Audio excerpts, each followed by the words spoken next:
Welcome to TNPSC developer channel. நம்ம சேனலுக்கு புதுசாக வரீங்கன்னா சப்ஸ்கிரைப் பண்ணிக்கோங்க.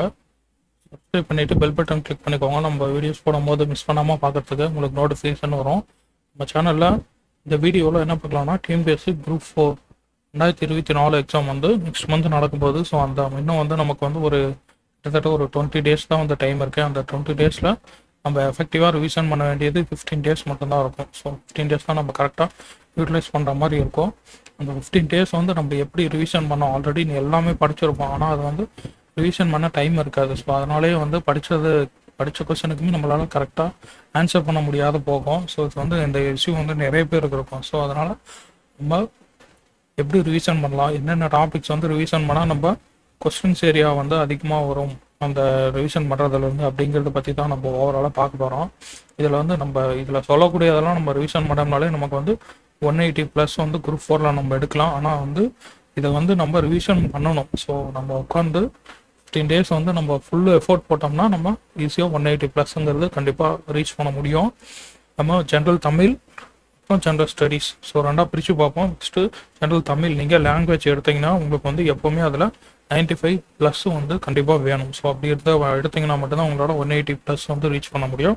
95+ எடுக்கணும் அப்படின்னா நீங்கள் லாங்குவேஜ் அப்படிங்கிறத நமக்கு டெய்லியுமே அதை நம்ம ஆஃப் டே படிச்சு தான் ஆகணும். ஸோ இன்றைக்கி ஒரு 4 மணி நேரம் படிக்கிறோன்னா அதில் 2 மணி நேரம் நம்ம லாங்குவேஜ் தமிழ், ஜென்ரல் தமிழ் படித்து தான் ஆகணும்.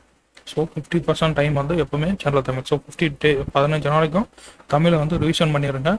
டெஸ்ட்டு எதுவும் போடாதீங்க. ஸோ ஆல்ரெடி நம்ம 3 மாதமாக 2.5 மாதத்துக்கு முன்னாடி இருந்தால் நம்ம டெஸ்ட் பேட்செல்லாம் போட்டு நிறைய டெஸ்ட் எழுதியிருப்போம். ஸோ இன்னும் இந்த 50 டேஸ் டெஸ்ட்டெல்லாம் எதுவும் போடாதீங்க புதுசாக. அப்படி வேணும்னா ஒரு ஃபுல் டெஸ்ட்டு மட்டும் வேணால் அந்த 15 டேஸ் ஒரு டெஸ்ட்டை மட்டும், ஒரு ஃபுல் டெஸ்ட் மட்டும் வேணால் எழுதி பார்த்துக்கோங்க.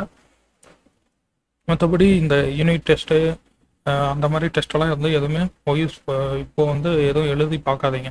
ஸோ ஒன்லி ரிவிஷன் மட்டும் பண்ணுங்க. ஆல்ரெடி படித்ததை எடுத்து அப்படியே நம்ம பேனா வச்சு மார்க் பண்ணிக்கலாம் வரும். அப்படிலாம் தேவையில்லை. சும்மா பேஜ் அப்படியே கண்ணில் பார்த்துட்டே வாங்க. ஒரு பேஜை திருப்பிட்டு கண்ணில் பார்த்துட்டே வந்தீங்கனாலே உங்களுக்கு அது ரிவேஸ்ட் ஆகிடும். அது எக்ஸாம் ஹாலில் உட்காந்து எழுதும்போது உங்களுக்கு டெஃபினட்டாக ஆன்சர்ஸ் உங்களுக்கு ரிவிஷன் கண்டிப்பாக ஹெல்ப்ஃபுல்லாக இருக்கும்.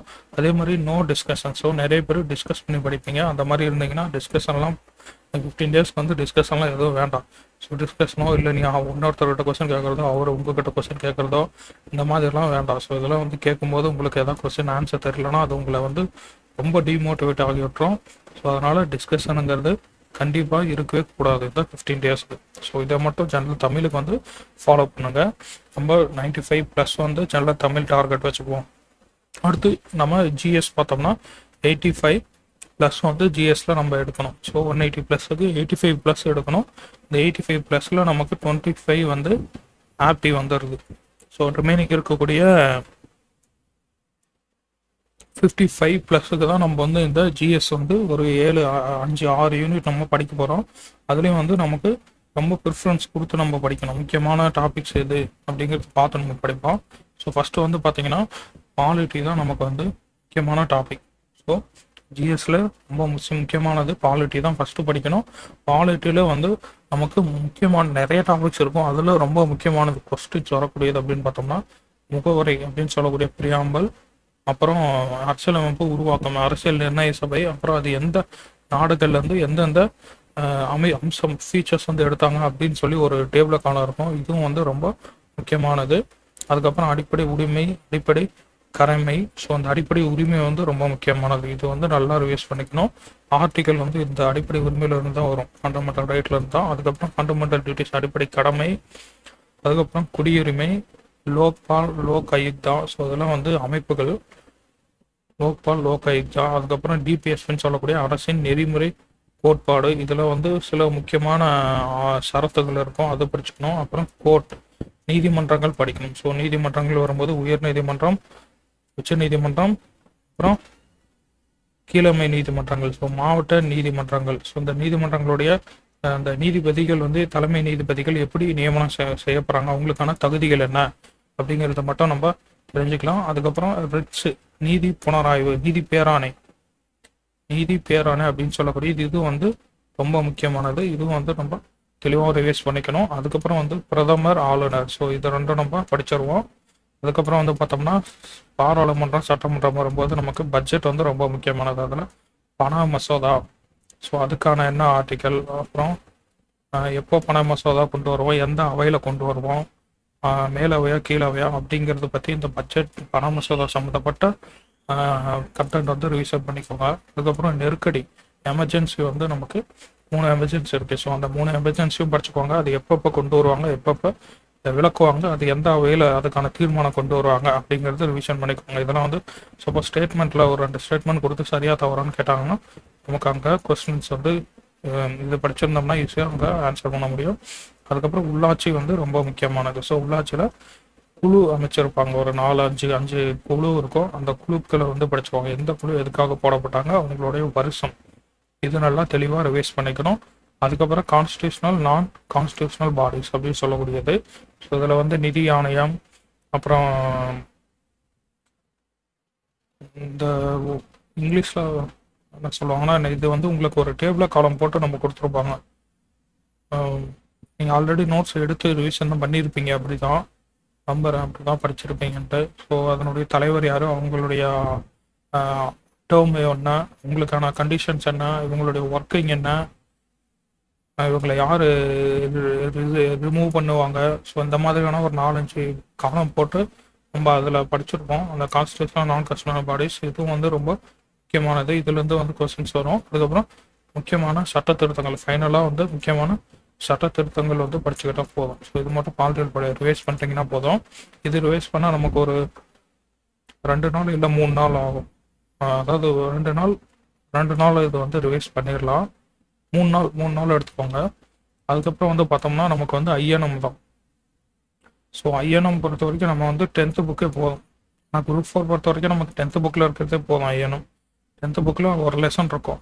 அந்த ஒரு லெசன் நீங்கள் படிச்சிங்கனாலே போதும். அது எக்ஸ்ட்ரா டைம் இருந்தால், அதாவது இது 15 டேஸுக்கு மட்டும்தான். ஸோ உங்களுக்கு என்ன டைம் இருக்குது அப்படின்னா 12th புக்கும் படிக்கலாம். அதுக்கப்புறம் 3ஆவதாக வந்து நம்ம படிக்கிறது யூனிட் 8 யூனிட் 9. ஸோ ரெண்டுமே வந்து நம்ம தனித்தனியாக படிக்க முடியாது. ரெண்டுமே ஒரே யூனிட்டாக தான் நம்ம கன்சிடர் பண்ணணும். ஸோ யூனிட் 8 யூனிட் 9 ரெண்டுமே கண்டென்ட் வந்து நமக்கு ஸ்கூல் புக்லேயே 10th புக்லேயே நம்ம படிக்க போகிறோம். ஸோ 10th புக்கில் இருக்கக்கூடிய தமிழ்நாடு இன் ஃப்ரீடம் மூமெண்ட், ஸோ சுதந்திர போராட்டத்தில் தமிழகத்தின் பங்கு, இதில் வந்து 2 லெசன் கொடுத்துருப்பாங்க. ஒன்று காங்கிரஸுக்கு முன்னாடி, அதுக்கப்புறம் காங்கிரஸ், ஸோ காங்கிரஸுக்கு அப்புறம். ஸோ காங்கிரஸுக்கு முன்னாடிங்கிறது இந்த வேலு நாச்சியார், இதெல்லாம் வந்து ஆரம்ப கால எதிர்ப்புகள். வேலு நாச்சியார், மருது சகோதரர்கள், கட்டபொம்மன், தீரன் சின்னமலை, ஸோ இவங்களெல்லாம் படிக்கக்கூடியது காங்கிரஸுக்கு முன்னாடி. அதுக்கப்புறம் காங்கிரஸ் வந்து என்ன பண்ணாங்க, ஸோ இது வந்து காங்கிரஸுக்கு அப்புறமா தமிழ்நாட்டினுடைய பங்களிப்பு என்ன இந்த காங்கிரஸில். ஸோ இந்த 2 யூனிட் வந்து 10th புக்லேயே இருக்கும். இது படிச்சுக்கிட்டோம், ரிவிஷன் பண்ணிக்கோங்க. அப்புறம் வந்து அதே 10th புக்கில் சீர்திருத்த இயக்கங்கள் கொடுத்துருப்பாங்க. ஸோ மறுமலர்ச்சி இயக்கங்கள், சமூக சமய மறுமலர்ச்சி இயக்கங்கள் கொடுத்துருப்பாங்க. இது வந்து ரொம்ப முக்கியமானது. இது நல்லா தெளிவாக ரிவைஸ் பண்ணிக்கணும். இதில் நிறைய கொஸ்டின்ஸ் வரும், பொறுத்துக்களை ஸ்டேட்மெண்ட்டெல்லாம் நிறைய கொடுப்பாங்க. அடுத்து இலக்கியம், திருக்குறள். ஸோ சங்க காலம் முதல் இக்கால இலக்கியம் வரை, அப்புறம் திருக்குறள். ஸோ இது ரெண்டுமே வந்து ஜென்ரல் தமிழ் புக்லேயே வந்து நீங்கள் கவர் பண்ணிடுவீங்க. ஸோ இதுக்குன்னு தனியாக நீங்கள் படிக்க வேண்டிய அவசியமே கிடையாது. ஸோ இதில் வந்து திருக்குறள்லாம் நம்ம தமிழ்லேயே படிச்சிடறோம். அதுக்கப்புறம் பார்த்தோம்னா தமிழ்நாட்டினுடைய திட்டங்கள். ஸோ இது வந்து யூனிட் 9ல் கவர் ஆகக்கூடியது. தமிழ்நாட்டுடைய திட்டங்கள் நம்ம பார்த்தோம்னா இதையும் வந்து 2ஆக பிரிச்சுக்கலாம். ஸோ நம்ம வந்து நீதி கட்சி, அண்ணா, காமராசர், ஸோ இவங்க கொண்டு வந்த திட்டங்கள், இது வந்து ஒரு செக்ஷன் ஆகும். அதுக்கப்புறம் இப்போ ப்ரெசண்ட்டாக இருக்கக்கூடிய அரசாங்கம், தமிழ்நாடு அரசாங்கம் கொண்டு வந்திருக்கக்கூடிய திட்டங்கள் 2021லேருந்து 24 வரைக்கும் என்னென்ன திட்டங்கள் கொண்டு வந்தாங்க அப்படிங்கிறது இந்த திட்டங்கள். ஸோ இதெல்லாம் வந்து நமக்கு கொஸ்டின்ஸ் ஏரியா. இதையும் வந்து ரிவைஸ் பண்ணிக்கோங்க. இது வந்து ஸ்கூல் புக்லேயே இருக்கும். இதுக்கான திட்டங்கள் வந்து நம்ம இது கரண்ட் அஃபேர்ஸில் தான் படிக்கணும். ஸோ இது நம்ம வந்து ஆல்ரெடி ஒரு வீடியோ கொடுத்துருக்குறோம். அந்த வீடியோவில் நம்ம பிடிஎஃப் வந்து கொடுத்துருப்போம். ஸோ 21 24 வரைக்கும் இருக்கக்கூடிய முக்கியமான திட்டங்கள் மட்டும் எடுத்து வீடியோ மேக் பண்ணி அந்த வீடியோக்கான பிடிஎஃப் நம்ம இந்த வீடியோ லிங்க்கில் கொடுத்துருப்போம். இந்த வீடியோ பார்க்கலான்னா நீங்கள் பாருங்கள். அதுக்கப்புறம் அகழ்வாராய்ச்சி. ஸோ அகழ்வாராய்ச்சிங்கிறது நமக்கு ஸ்கூல் புக்லேயே இருக்குது. அகழ்வாராய்ச்சி வந்து நீங்கள் ஒரு முறை நம்ம ரிவைஸ் பண்ணிட்டோன்னா போதும். ஆல்ரெடி நோட்ஸ் எடுத்து வச்சுருந்தா இன்னும் குயிக்காக ரிவைஸ் பண்ணிட முடியும்.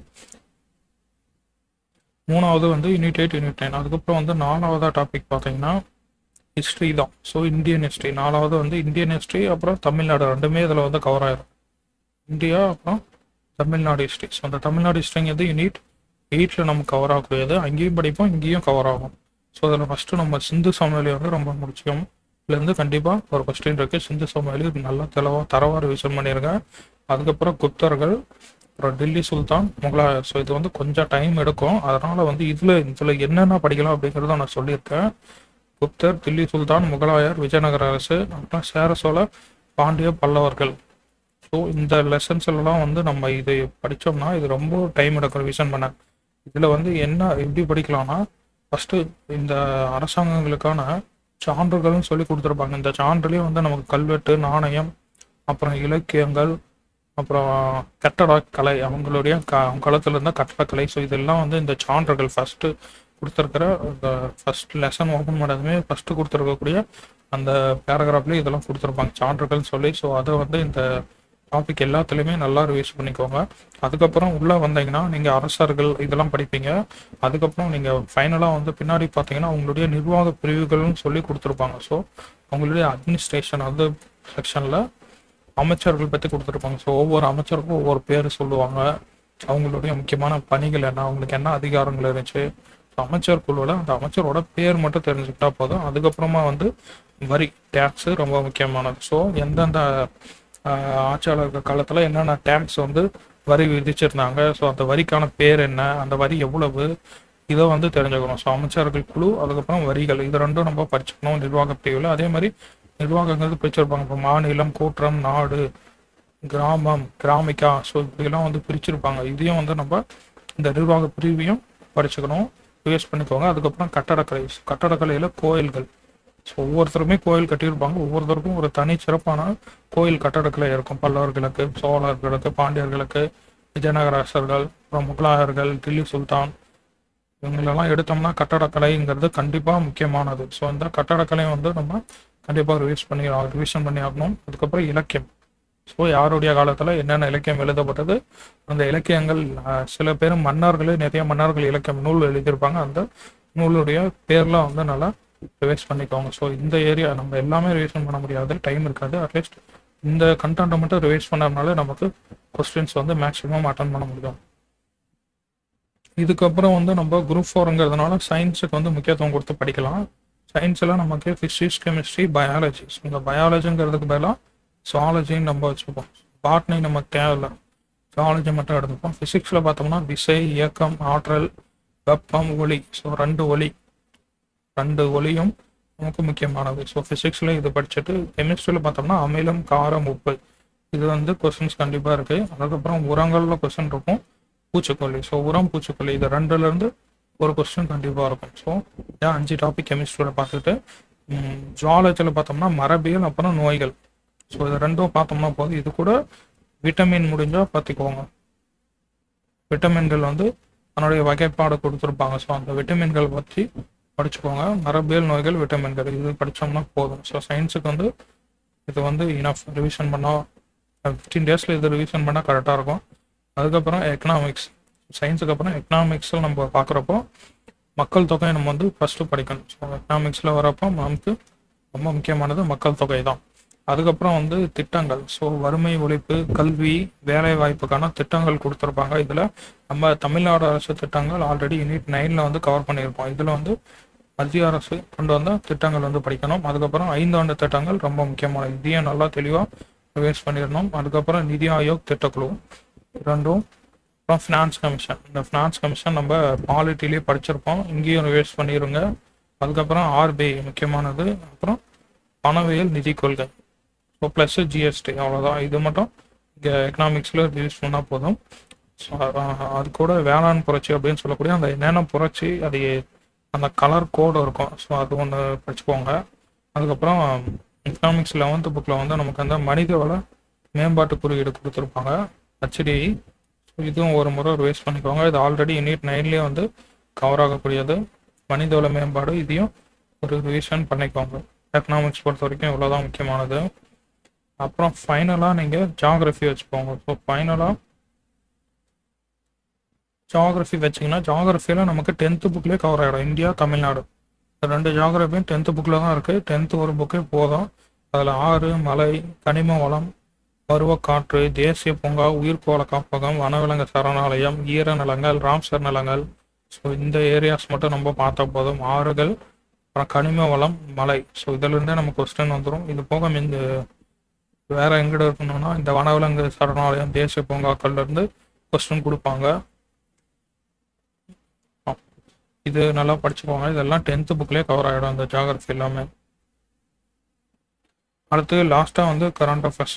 கரண்ட் அஃபேர்ஸ் வந்து உங்களுக்கு டைம் இருக்குன்னா கரண்ட் அஃபேர்ஸ் வந்து ரிவைஸ் பண்ணுங்க.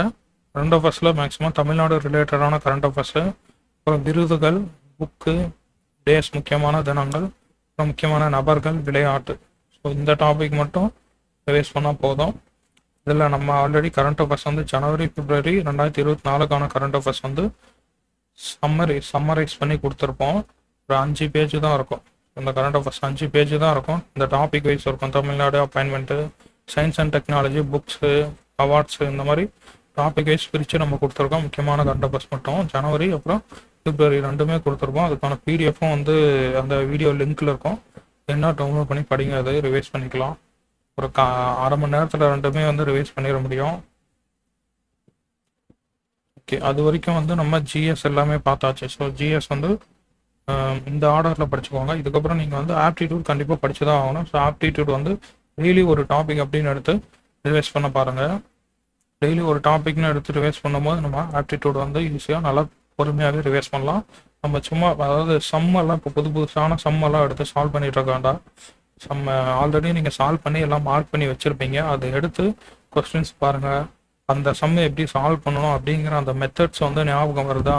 ஸோ அந்த மெத்தட்ஸ் எப்படி போடணும், இந்த சம்முனா இந்த மாடல்னா இந்த மாடலுக்கு என்னென்ன மெத்தட் அப்ளை பண்ணணும், ஸ்டெப்ஸு அப்படிங்கிறத மட்டும் அப்படியே ஞாபகம் அப்படியே பாருங்கள். ஸோ அப்படி பார்த்தீங்கனாலும் உங்களுக்கு போதும். அதே மாதிரி இதெல்லாம் வந்து இதுக்கு முன்னாடி சொன்ன ஜென்ரல் தமிழ், ஜிஎஸ், இது ரெண்டுமே வந்து எக்ஸாமுக்கு முன்னாடி நாள் வரைக்கும் இதெல்லாம் வந்து முடிச்சிடணும். ஸோ எக்ஸாமுக்கு முன்னாடி ஒரு நாளுக்கு முன்னாடியே இதெல்லாம் முடிச்சிடணும். இப்போ நாளைக்கு எக்ஸாம்னா இன்னைக்கு வந்து ஃபுல்லாகவே ஆப்டி மட்டும் எடுத்துக்கோங்க. ஸோ அதுக்கு முன்னாடியே நாளைக்கு எக்ஸாம்னா இன்னைக்கு வந்து மேக்ஸ் ஆப்டி மட்டும்தான் எடுக்கிறோம். ஸோ இது அப்படின்னா நேற்றே வந்து ஜென்ரல் தமிழ், ஜிஎஸ் எல்லாம் வந்து நம்ம ரிவைஸ் பண்ணி முடிச்சிடணும். ஸோ இன்னைக்கு வந்து நம்ம ஜென்ரல் தமிழோ இல்லை ஜென்ரல் ஸ்டடீஸோ எடுத்து ரிவைஸ் பண்ண தேவையில்லை. அப்படி நீங்கள் ரிவைஸ் பண்ணணும்னா ஏதாவது ஷார்ட் நோட்ஸ் இருந்தால் இந்த ஆசிரியர் குறிப்பு அந்த மாதிரி மட்டும் ஏதாவது ஆர்டிக்கலு அந்த மாதிரி ஷார்ட்டாக எடுத்து வச்சுட்டு ரிவைஸ் பண்ணிக்குவாங்க. இன்னைக்கு வந்து நாளைக்கு எக்ஸாம்னா இன்னைக்கு ஒரு நாள் முன்னாடி வந்து மேக்ஸ் எடுத்து அதில் இருக்கிற ஃபார்முலாஸு, அதோட ஸ்டெப்ஸு, மெத்தட்ஸு, ஸோ இதெல்லாம் வந்து ரீகால் பண்ணி பாருங்கள். வேறு எந்த சப்ஜெக்டும் வந்து நீங்கள் இன்னைக்கு ரிவைஸ் வச்சிங்கன்னா அந்த இப்போ பாலிட்டி எடுக்கிறீங்கன்னா இந்த ரிவிஷன் பண்ணிங்கன்னா அடுத்த டாபிக் போகும். ஸோ ஒவ்வொரு டாப்பிக்கும் நீங்கள் பார்க்க ஐயோ இதெல்லாம் ரிவிஷன் பண்ணலையே அப்படின்னு சொல்லி ரொம்ப ஒரு பதற்றம் வரும் ஒரு நாளைக்கு முன்னாடி. அதனால் அதை அவாய்ட் பண்ணுறதுக்காக நீங்கள் ஆப்டி எடுத்தீங்கன்னா ஃபார்முலாஸ் மட்டும் படிங்க. ஃபார்முலாஸ் கம்மியாக தான் இருக்கும்.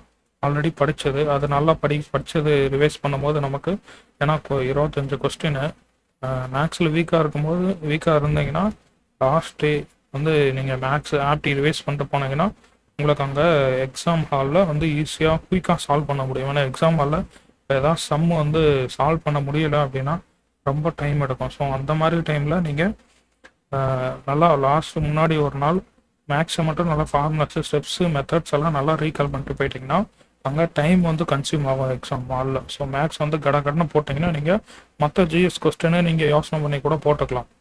அதுக்காக தான் வந்து லாஸ்ட் நாள் ஆப்டி எடுத்திங்கன்னா உங்களுக்கு ஃப்ரீயாக ரிலாக்ஸ்டாக படிக்கலாம். எக்ஸாம் நாள்லேயும் உங்களுக்கு வந்து ஆப்டி நல்லா யூஸ் ஆகக்கூடியது. ஸோ இது வந்து எனக்கு தெரிஞ்ச ஒரு மெத்தட் வந்து நான் சொல்லியிருக்கிறேன். ஒரு 15 டேஸ்க்கு வந்து இந்த மாதிரி ஃபாலோ பண்ணலாம் அப்படின்னு சொல்லிட்டு. இது வந்து உங்களுக்கு எப்படி சூட் ஆகுதோ அதுக்கேற்ற மாதிரி நீங்கள் அடாப்ட் பண்ணிக்கோங்க.